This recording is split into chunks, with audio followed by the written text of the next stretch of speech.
Assalamualaikum warahmatullahi wabarakatuh. Saya Kayla Firenza dari kelas 10D absen 17. Hari ini akan mempresentasikan tentang penginderaan jauh. Jadi pertama saya akan menjelaskan tentang definisi penginderaan jauh itu sendiri. Jadi apa itu penginderaan jauh atau bisa disebut juga PJ? Penginderaan jauh atau indrajaya adalah ilmu pengetahuan dan teknologi untuk memperoleh, mengolah, dan menganalisis data untuk mengetahui karakteristik objek tanpa menyentuh objek itu sendiri. Ini berdasarkan definisi dari Lillesand and Kiefer tahun 1994. Dalam bahasa Inggris, penginderaan jauh itu disebut remote sensing. Sedangkan dalam bahasa Perancis disebut teledetection, dalam bahasa Jerman Verkundung, dan dalam bahasa Portugis sensoriamento, serta dalam bahasa Rusia itu distantionaya. Terus komponen penginderaan jauh itu ada sekitar 8. Pertama ada sumber tenaga, dibagi jadi 2, yaitu sumber tenaga pasif yang menggunakan matahari sebagai sumber tenaga utama. Dan yang kedua adalah sumber tenaga aktif. Dia menggunakan tenaga buatan yang dapat digunakan kapanpun, baik siang maupun malam hari. Terus kedua ada atmosfer.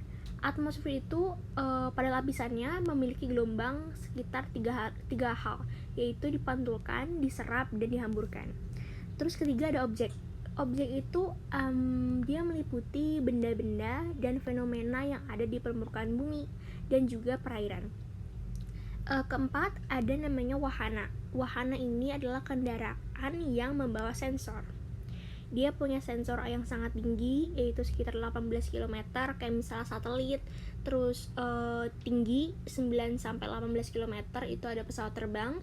Dan terakhir adalah rendah sampai menengah, yaitu 0-9 km, yaitu misalnya balon udara. Terus kelima ada sensor. Sensor itu alat yang berfungsi sebagai penerima tenaga pantulan maupun pancaran dari objek yang direkam oleh detektor.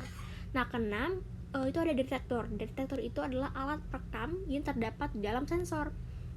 Terus ketujuh itu ada data. Data itu bisa kayak foto udara ataupun data satelit.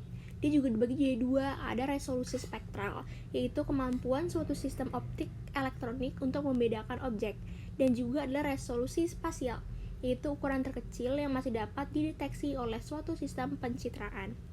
Dan terakhir adalah pengguna. Pengguna ini adalah orang yang menggunakan data hasil penginderaan jauh nantinya untuk berbagai kepentingan. Terus kita next ke citra penginderaan jauh. Nah, jadi jenis-jenis citra itu dia dibagi menjadi 2, yaitu ada citra foto sama citra non-foto. Pertama kita bakal bahas yang citra foto. Nah, citra foto ini adalah citra yang menggunakan sensor kamera. Berdasarkan spektrum elektromagnetiknya, citra itu dibagi menjadi yaitu ada citra ultraviolet seperti gambar di bawah ini. Jadi dia tuh punya panjang gelombang sekitar 0,2 sampai 0,4 mikrometer. Terus ada juga namanya ortokromatik. Dia memiliki panjang gelombang sekitar 0,4 sampai 0,5 mikrometer. Terus selanjutnya, ini lanjutan dari citra foto, itu ada pakromatik, memiliki panjang gelombang 0,4 sampai 0,7, dan juga sinar inframerah, yaitu yang memiliki panjang gelombang 0,7 sampai 0,9. Nah, kalau misalnya citra foto ini berdasarkan sumbu kamera. Jadi citra foto berdasarkan sumbu kamera ini memiliki arti foto vertikal atau foto tegak orthophotograph dibuat dengan sumbu kamera tegak lurus terhadap objek yang direkam permukaan bumi. Foto condong ataupun foto miring, yaitu oblique photograph, dibuat dengan sumbu kamera miring terhadap objek yang direkam permukaan bumi. Terus kedua ada citra foto berdasarkan kamera. Itu dia ada foto tunggal, yaitu dia menggunakan satu kamera, sama ada foto jamak, dia menggunakan beberapa kamera dan lensa dalam satu daerah liputan yang sama. Terus ketiga ada berdasarkan warna. Jadi dia tuh ada namanya warna semu atau false color. Jadi warna objek yang ditangkap tuh tidak sama dengan warna asli yang dilihat oleh mata manusia. Contohnya kayak hasil citra foto berupa vegetasi berwarna merah, sedangkan warna aslinya misalnya hijau. Nah, terus ada juga warna asli kayak true color. Warna objek ini pada hasil foto memiliki warna asli yang sesuai dengan warna yang dilihat oleh mata manusia. Dan terakhir tuh ada namanya wahana. Wahana itu kayak yang tadi udah saya bilang, Kayak misalnya foto udara merupakan misalnya menggunakan pesawat. Dan dia juga ada kayak citra satelit orbital dan diambil menggunakan satelit. Terus ada lagi namanya citra penginderaan jauh, tapi ini namanya citra non-foto. Jadi citra non-foto ini adalah citra yang diambil menggunakan sensor sinyal atau scanner. Contohnya adalah misalnya sinar inframerah thermal. Dia tuh diambil dari panas pantulan objek yang menyebabkan warna yang berbeda. Terus ada juga gelombang mikro.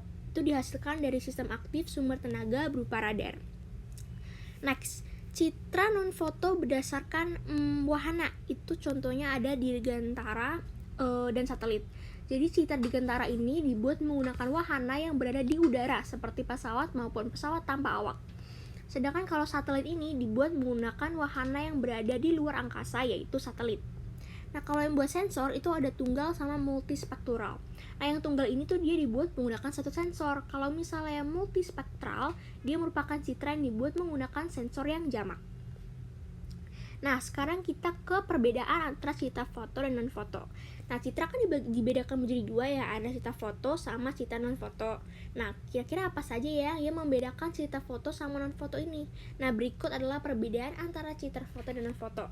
Jadi, misalnya ada variabel pembeda citra foto dan juga citra non-foto. Misalnya sensor itu kalau citra foto itu kamera, kalau citra non-foto itu kayak scanner ataupun alat penyiam.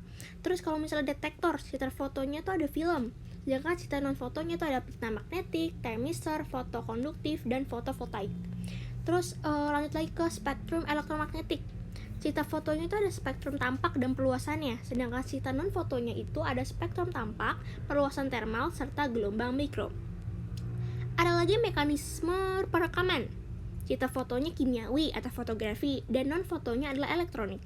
Dan terakhir adalah proses rekaman. Citra fotonya itu misalnya serentak. Nah, kalau misalnya citra non-fotonya adalah parsial. Terus kita beralih ke interpretasi citra. Interpretasi citra itu terdiri dari beberapa tahapan. Pertama ada deteksi.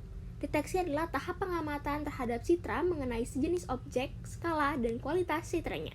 Kedua ada identifikasi, yaitu tahap mengklasifikasikan objek berdasarkan ciri-ciri tertentu, misalnya dari bentuk, terus ukuran, bayangan, rona, tekstur, pola, dan juga situsnya. Terus tiga ada analisis. Analisis yaitu tahap kegiatan untuk mendapatkan informasi dari citra berdasarkan pada kelompok-kelompok objek yang memiliki ciri khas tertentu. Dan keempat ada namanya deduksi. Deduksi ini adalah tahap kesimpulan yang dilakukan dari proses yang berdasarkan pada bukti-bukti dari suatu objek yang mengarah ke satu titik sehingga dapat mencapai kesimpulan. Nah, kalau unsur-unsur interpretasi citra itu ada apa aja ya? Jadi interpretasi citra itu merupakan kegiatan menganalisis foto yang dihasilkan dari suatu alat untuk mengidentifikasi suatu objek dan juga perannya. Nah, jadi unsur-unsur ini tuh pertama ada namanya unsur dasar atau unsur primer, yaitu rona atau warna. Terus ada susunan keruangan ronanya nih, ada sekundernya misalnya ukuran tekstur, terus bentuk. Kalau tersiernya ada pola, tinggi bayangan, dan yang lebih tinggi lagi itu ada namanya situs atau asosiasi. Nah, terus jenis-jenis interpretasi citra tuh apa sih? Jadi jenis-jenis interpretasi citra ini dibagi jadi dua lagi. Ada namanya ciri spektral dan juga ciri temporal. Ciri spektral ini artinya adalah dihasilkan dari interaksi antara energi elektromagnetik. Dia itu dibagi jadi dua, ada rona sama warna. Nah, rona itu adalah tingkat kecerahan pada citra, sedangkan warna adalah warna yang tampak pada mata kita. Nah, kedua adalah ciri temporal. Ini tuh berkaitan dengan pada waktu terjadinya perekaman. Misalnya ada bentuk, kayak misalnya perbedaan bentuk objek dan mudah dikenali. Terus ada juga ukuran tuh perbedaan jarak, luas, volume, dan juga skala objek. Terus ada juga pola ini kayak susunan objek gitu loh. Terus ada misalnya bayangan, perbedaan ketinggian objek. Terus tekstur, itu adalah tingkat kekerasan objek. Terus asosiasi, yaitu keterkaitan antar objek dengan objek lainnya. Dan terakhir adalah situs, yaitu keterkaitan antar objek dengan lingkungannya. Mungkin itu saja yang dapat saya sampaikan, kurang lebihnya mohon dimaafkan. Terima kasih. Wassalamualaikum warahmatullahi wabarakatuh.